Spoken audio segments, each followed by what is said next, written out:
क्योंकि यहाँ पिछले कई सालों से फाइनल ईयर के आखिरी दिन पर किसी न किसी स्टूडेंट की मौत हो जाती है और ये बात सभी पेरेंट्स को पता होती है। असल में यूनिवर्सिटी पर एक भूत का साया है और जो भी स्टूडेंट आखिरी दिन पर उस भूत को देखता है उसकी मौत हो जाया करती है। तो कुछ समय के बाद हम टाई को देखते हैं जिसे भूत दिखाई दिया करते हैं। वहीं टाई की एक चाइल्डहुड फ्रेंड भी है जिसका नाम टीमी होता है। टीमी काफी शांत व्यवहार की लड़की है और टाई उसका हमेशा ख्याल रखती है। अब कुछ समय के बाद जब टीमी अपने दोस्तों के साथ हॉल से गुजर रही होती है तभी उसे कुछ अजीब सा महसूस होने लगता है। वो एक रूम के सामने रुकती है तो उसको एक भूत की परछाई दिखाई देती है, लेकिन टाई उसकी आंखों के सामने पेपर डाल देती है क्योंकि अगर टीमी ने उस भूत को देख लिया तो वो भूत टीमी को मार देगी। अब हम असेंबली हॉल में सभी बच्चों को इकट्ठा देखते हैं। यहाँ लोगों को इसीलिए बुलाया गया है ताकि कुछ स्टूडेंट उनके म्यूजिक से माहौल को अच्छा बना सके। जहाँ एक तरफ सभी नेशनल एंथम गा रहे होते हैं तो वहीं टीमी औरों से अलग एक अजीब सा गाना गा रही होती है। दरअसल काफी समय पहले से टीमी को भूत दिखाई देने लगे हैं और शायद उन्हीं में से एक भूत ने टीमी को कंट्रोल करके रखा हुआ है। टीमी को देखकर सभी स्टूडेंट्स बिल्कुल डर जाते हैं कि इसे अचानक हुआ क्या। तभी टाई वहां पर आकर टीमी को अपने साथ लेके जाती है। फिर वो टीमी को शांत करके खुद पर कंट्रोल करने के लिए कहती है,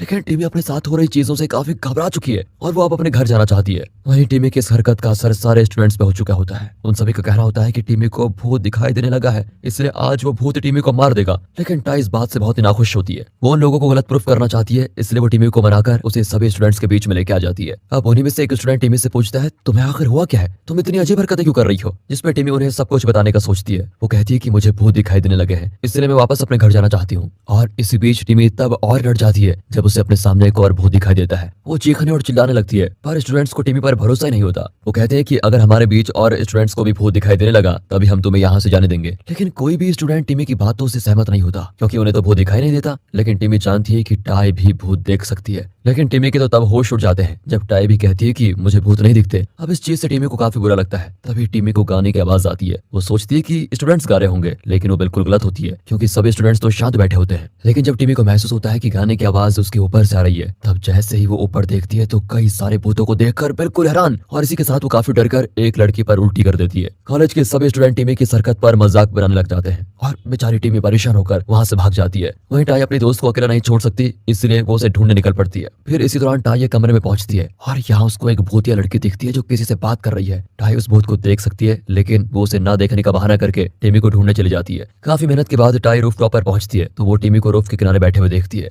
फिर टाई अपने दोस्त की हालत देखकर बहुत बुरा महसूस करती है और उसे संभालने के लिए उसके पास पहुंचती है। पर टीमी तो टाई से नाराज है। वो टाई से पूछती है कि तुमने मेरा साथ क्यों नहीं दिया, तुम्हें भी तो भूत दिखाई देते हैं ना, लेकिन तुमने मेरा साथ क्यों नहीं दिया। टाई उसे समझाती है कि मैं खुद का मजाक बनता हुआ देख नहीं सकती थी, इसलिए मैंने ये झूठ बोला। अब टीमी टाई से और भी नाराज हो जाती है। वो टाई को कहती है कि हम जल्दी दोबारा मिलेंगे और उसके बाद वो खुद की जान ले लेती है। बेचारी टाई को कुछ समझ नहीं आता कि अचानक हो क्या गया है। इस हादसे से वो टूट जाती है क्योंकि उसकी छोटी सी गलती ने टीमी को सुसाइड करने पर मजबूर कर दिया। लेकिन तभी टाई देखती है कि टीमी मरने के बाद उसके पास आ जाती है, लेकिन वो टीमी का भूत होता है। और समय भी अब तेजी से बीतता है। टाई अपनी ग्रेजुएशन कंप्लीट कर लेती है, लेकिन हम देखते हैं कि टीमी का भूत अब टाई के साथ रहने लगा है और वो दोनों हर काम को साथ में क्या करते हैं। इसी के साथ दोस्तों दूसरी कहानी शुरू हो जाती है जिसका नाम है द सी बेड। इस कहानी के शुरू में हम टैन नाम के एक मेडिकल स्टूडेंट को देखते हैं जो एक यूनिवर्सिटी हॉस्पिटल में अपने रूममेट के साथ रहा करता है। लेकिन इन सबसे अलग आज टैन का यूनिवर्सिटी में पहला दिन होता है और वो अपने लैपटॉप पर कुछ पॉडकास्ट देखता है। तभी टैन की नजर एक पॉडकास्ट पर जाती है जिसमें कुछ स्पेशल इन्फॉर्मेशन होती है। वो उस पॉडकास्ट में सुनता है कि एक स्टूडेंट अपने ग्रेजुएशन से पहले खुद के बेड पर मर जाता है, लेकिन वो स्टूडेंट अब भूत बन चुका है और वो हर साल अपने बेड पर सोने आता है। तभी टैन को बहुत घबराहट होने लगती है। असल में उस स्टूडेंट का बेड नंबर सी होता है और टैन का बेड नंबर भी सी है।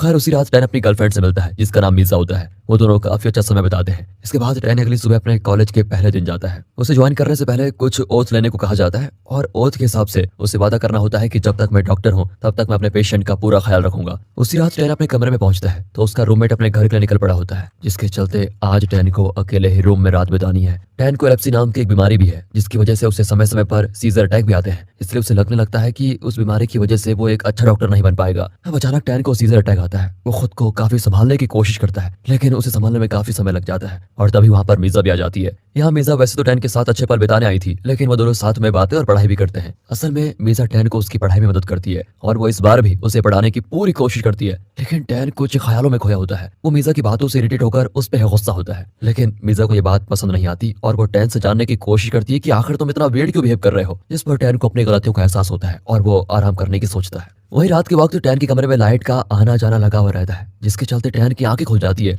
वो मीजा को गायब देखकर उसे ढूंढने निकल पड़ता है तो वो कहीं नहीं दिखती। तभी टैन की नजर उसके फ्रिज पर जाती है, जहाँ वो देखता है कि फ्रिज के सामने वाली बोतल खुद ब खुद चल रही है। टैन को लगता है कि ये मिर्जा का कोई मजाक है, लेकिन जल्दी उसे रियलाइज होता है कि वो मिर्जा नहीं बल्कि कोई दूसरी चीज है। फिर टैन जल्दी से अपने कमरे में आता है जहाँ उसे बेड के नीचे एक बैच मिलता है। वो बैच असल में उसी डेड स्टूडेंट का था। अब टैन को समझ आ जाता है कि ये सभी घटना उस भूत की वजह से हो रही है। वो वहां से फिर भागने की कोशिश करता है, तभी टैन को फिर से अटैक आने लग जाता है और दर्द सहन न कर पाने के चलते वो बेहोश हो जाता है। उसकी आंखें जब खुलती हैं तो वो खुद को अपने बेड पर देखता है। वहीं वो डेड स्टूडेंट का भूत भी आ चुका है। वो अपने बैच को देखता है जिसे टैन ने भागते वक्त डैमेज कर दिया था। उस भूत का अपने बैच से काफी लगाव था, इसलिए वो गुस्से में टैन की तरफ बढ़ता है। यहाँ हम देखते हैं कि टैन का पूरा शरीर पैरालाइज हो चुका है और वो कैसे भी करके मिर्जा को कॉल लगाता है, पर वो उसका फोन नहीं उठाती। अब वो आत्मा टैन के काफी करीब आ जाती है, लेकिन तब तक टैन हिम्मत करके खुद को घसीटता हुआ बाहर जाने लग जाता है। वो सीढ़ियों के पास पहुंचता है, तभी वो भूत टैन को गले से दबोचकर मारने की कोशिश करता है। टैन अपने आखिरी पलों में अपने कॉलेज की ओथ को याद करता है। उसे पता है कि जितने भी स्टूडेंट इस कॉलेज में आए थे उन सभी ने किसी को ना मारने की शपथ ली थी,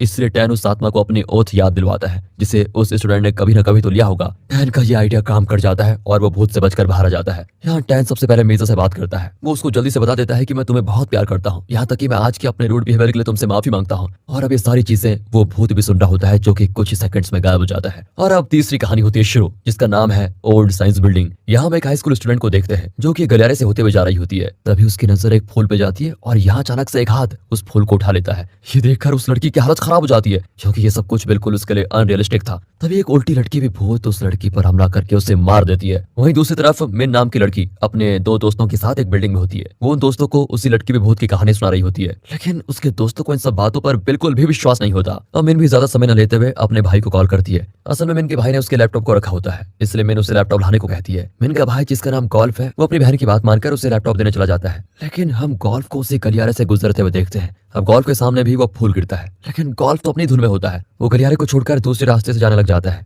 वहीं मिन अब अपनी दूसरी कहानी को सुना रही होती है, जहां एक स्टूडेंट खुद को पढ़ाई में कमजोर देखकर ग्रेजुएशन से एक दिन पहले सुसाइड कर लेती है। इस हादसे के बाद से उस दिन से हर साल ग्रेजुएशन के एक दिन पहले स्टूडेंट की मौत हो जाती है। अब यहाँ पर उन सभी मौत के पीछे उस लड़की के भूत का हाथ होता है। खैर अब हम गोल्फ को देखते हैं, जो गलती से दूसरी बिल्डिंग में पहुंच जाता है। यहाँ वो एक मेडिसिन पिल से टकराता है और गोल्फ जैसे ही उस पिल को उठाता है, तभी दरवाजे के पीछे से एक औरत का हाथ बाहर निकलता है। वो गोल्फ से उसे पिल्स देने को कहती है। असल में वो औरत एक भूत है और जब भी कोई व्यक्ति उस पिल को छूता है वो तब तक उसका पीछा करती है जब तक कि वो अपने पिल को वापस न ले ले। वहीं गोल्फ को बिल्कुल भी अंदाजा नहीं होता कि वो औरत एक भूत है। वो उसको पिल देता है, तब तक एक लड़की का भूत उसके सामने आ जाता है। ये भूत उसी ग्रेजुएशन वाली लड़की का है। यहाँ गोल्फ उस लड़की की हालत देखकर उसे पिल देने का डिसाइड करता है, लेकिन उसने पिल को खो दिया होता है। तभी गोल्फ को मिन का कॉल आता है। वो उसे बताती है कि तुम दूसरी बिल्डिंग में आ गए हो, जल्दी से वहां से निकलो। असल में मिन को पता है कि उस बिल्डिंग में भूत रहते हैं, इसलिए वो गोल्फ से मिलने आ जाती है। यहाँ गोल्फ उस भूत लड़की को अपने साथ लेके आया है, लेकिन मिन के आते ही वो गायब हो जाती है। असल में वो भूत अब मिन के दोस्तों के कमरे में जा चुकी है, जिसको देखकर वो बहुत डर जाते हैं। तभी वहां पर मिन भी आती है। फिर वो अपने दोस्तों को डरता हुआ देखकर खुद भी बहुत डरती है। तभी वहां पर उसी औरत का भूत आ जाता है, जो गोल्फ से पिल्स की डिमांड कर रही होती है। वो औरत कहती है, मुझे मेरी पिल्स दे दो। अब मिन को समझ में आ चुका है कि उसे कैसे भी करके अपनी और दोस्तों की जान बचानी है, तो वो गोल्फ से उन पिल्स को लाने को कहती है। जहाँ बहुत ढूंढने पर गोल्फ को पिल्स मिल भी जाती है,